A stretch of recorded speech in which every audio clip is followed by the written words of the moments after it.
I was a journalist in Vietnam, and I never developed any of my photographs when I was there, and I never transcribed any of my tape recordings when I was there.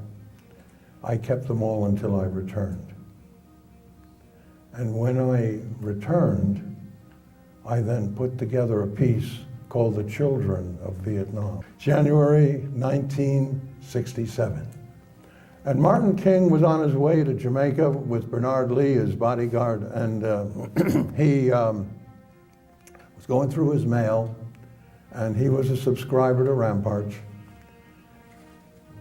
and he came on this front cover piece, The Children of Vietnam, and he started to look through it, and he saw the photographs. And when Bernard brought him his food, he pushed it away and said, "I can never enjoy a meal again whilst this war goes on."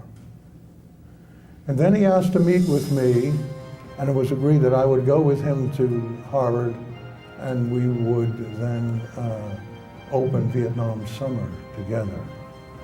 And we did that, and I opened more files to him, and he openly, in the back seat of that car on the way to Cambridge, Massachusetts, he openly wept. Openly wept. And then he asked me, and we didn't know it would be the last year of his life, but that's only time I knew him.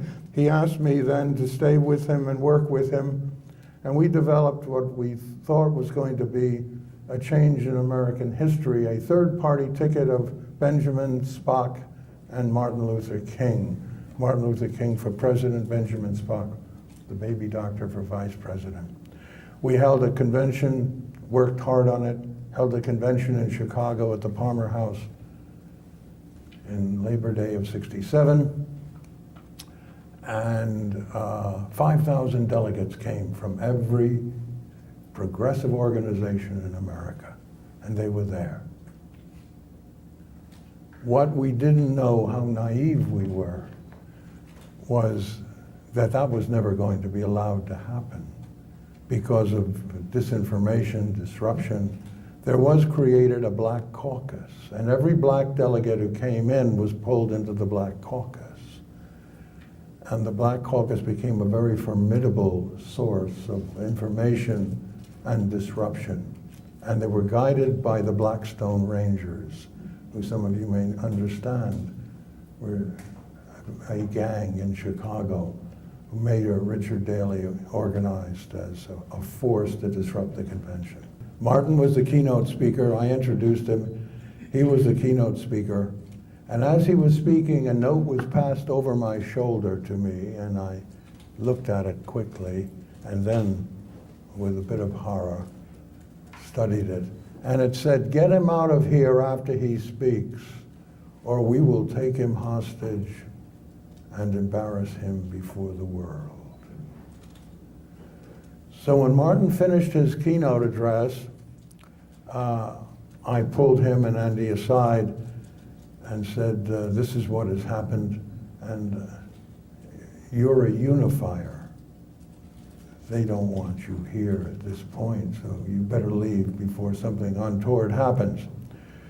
So he left, and the convention lost its unifier. Resolutions were introduced by the Black Caucus that were untenable to many of the progressive groups, particularly to Northeastern liberal Jewish money, because a number of the resolutions were clearly anti-Semitic and designed to drive away the funding and the affection of those groups. I remember Marty Peretz, who was one of the founders of the National Conference for New Politics, with whom I worked very closely, and who was a instructor at Harvard, was just overwhelmed. He couldn't believe the betrayal that he saw. None of us understood that it was all government operation. How naive we were back then. How naive.